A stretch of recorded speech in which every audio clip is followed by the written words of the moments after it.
നമസ്കാരം, എല്ലാവർക്കും പുതിയൊരു വീഡിയോയിലേക്ക് സ്വാഗതം. ഇന്ന് നമുക്ക് 4 മണിക്കൊക്കെ കഴിക്കാൻ പറ്റിയ ഒരു പലഹാരത്തിൻ്റെ റെസിപ്പി ആയിട്ടാണ് വന്നേക്കുന്നത്. നമ്മളിത് റവയും ചീസും മുട്ടയും വെച്ചിട്ടാണ് ഇതുണ്ടാക്കുന്നത്. അപ്പോൾ നമുക്ക് പെട്ടെന്ന് തന്നെ ഉണ്ടാക്കിയെടുക്കാൻ പറ്റും. നമ്മൾ മൈദയൊന്നും ഇതിനകത്ത് യൂസ് ചെയ്യുന്നില്ല. അപ്പോൾ നമ്മളിതിനായിട്ട് 2 മുട്ടയാണ് എടുക്കുന്നത്. അപ്പം ഇത് ഒരു മുട്ടയിൽ തന്നെ 2 ഉണ്ണി കാണുന്നുണ്ട്. അപ്പോൾ അത് വലിയ സൈസ് മുട്ടയാണ്. അപ്പം ചെറിയ സൈസ് ആണെങ്കിൽ 3 മുട്ട എടുക്കാം, വലിയ സൈസ് ആണെങ്കിൽ 2 മുട്ട എടുത്താൽ മതി. ഇനി നമ്മൾ പൊടിച്ച പഞ്ചസാര ഒരു 1/4 കപ്പ് ചേർത്ത് കൊടുക്കുന്നുണ്ട്. ഇനി ഫ്ലേവറിന് വേണ്ടി വാനില എസൻസ് ഒരു 1/4 ടീസ്പൂൺ ചേർത്ത് കൊടുക്കുന്നുണ്ട്. ഇനി നമ്മൾ 1 കപ്പ് ചീസാണ് എടുത്തേക്കുന്നത്, ക്രീം ചീസാണ് എടുത്തേക്കുന്നത്. അപ്പോൾ അതും കൂടി ചേർത്തതിന് ശേഷം നല്ലതുപോലെ ഒന്ന് മിക്സ് ചെയ്തെടുക്കുക. നമ്മളിതിനകത്ത് ബേക്കിംഗ് പൗഡറോ ബേക്കിംഗ് സോഡയോ ഒന്നും തന്നെ ചേർക്കുന്നില്ല, വേറെ ഓയിലോ ഒന്നും തന്നെ ഇതിനകത്ത് ചേർക്കുന്നില്ല. ക്രീം ചീസ് മാത്രമാണ് ചേർത്ത് കൊടുക്കുന്നത്.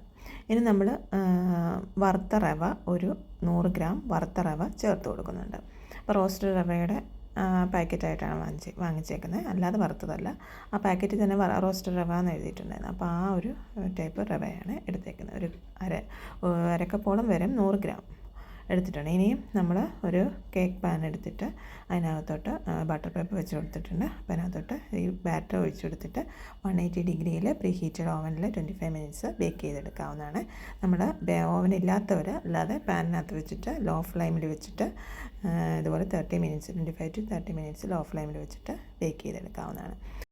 ഇത് നമുക്ക് 4 മണിക്കൊക്കെ പെട്ടെന്ന് തന്നെ തയ്യാറാക്കി കൊടുക്കാൻ പറ്റിയ ഒരു പലഹാരമാണ്. കുട്ടികൾക്കൊക്കെ ഇഷ്ടപ്പെടും. ഇത് കേക്ക് പോലെ തന്നെ നമുക്ക് മുറിച്ച് കഴിക്കാവുന്നതാണ്. അപ്പം മുട്ടയും അതുപോലെ റവയും ഒക്കെ ചേർന്നുകൊണ്ടൊരു ഹെൽത്തി ആയിട്ടുള്ളൊരു വേഷനാണ്. അപ്പോൾ ക്രീം ചീസ് ഇച്ചിരി ഉപ്പ് ഉള്ളതായതുകൊണ്ട്, ആ ചീസിനകത്ത് ഉപ്പുള്ളതാണ്, ഞാൻ വേറെ ഉപ്പ് ആഡ് ചെയ്തിട്ടില്ല. അപ്പോൾ അതിനകത്ത് തന്നെ നല്ല ഉപ്പുണ്ടായിരുന്നു. പിന്നെ മധുരത്തിൻ്റെ കാര്യമാണെങ്കിൽ ഓരോരുത്തരുടെ ഇഷ്ടത്തിനനുസരിച്ച് മധുരം കൂട്ടിയും കുറച്ചും എടുക്കാവുന്നതാണ്. ഇനി നമുക്കിത് തണുത്ത് കഴിഞ്ഞാൽ നമുക്ക് കട്ട് ചെയ്ത് എടുക്കാവുന്നതാണ്. ഇനി നമുക്ക് മുകളിൽ ഈ സ്ട്രോബെറിയോ ബ്ലൂബെറിയോ ഒക്കെ ഉണ്ടെങ്കിൽ അത് പഞ്ചസാരയ്ക്കകത്തിട്ട് കുറച്ച് നേരം ഒന്ന് അലിയിച്ചെടുക്കുകയാണെങ്കിൽ അതിന് മുകളിലായിട്ട് സ്പ്രെഡ് ചെയ്ത് കൊടുത്ത് നമുക്ക് സെർവ് ചെയ്ത് കഴിക്കാവുന്നതാണ്. അപ്പോൾ ഒന്നും കൂടി ടേസ്റ്റ് കൂടുന്നതായിരിക്കും. അപ്പോൾ ഇത്രയേ ഉള്ളൂ ഇന്നത്തെ റെസിപ്പി. ഈ വീഡിയോ ഇഷ്ടമായിട്ടെങ്കിൽ എന്നും പറയുന്ന പോലെ സബ്സ്ക്രൈബ് ചെയ്തും ലൈക്ക് ചെയ്തും കമൻറ്റ് ചെയ്തും സപ്പോർട്ട് ചെയ്യണേ.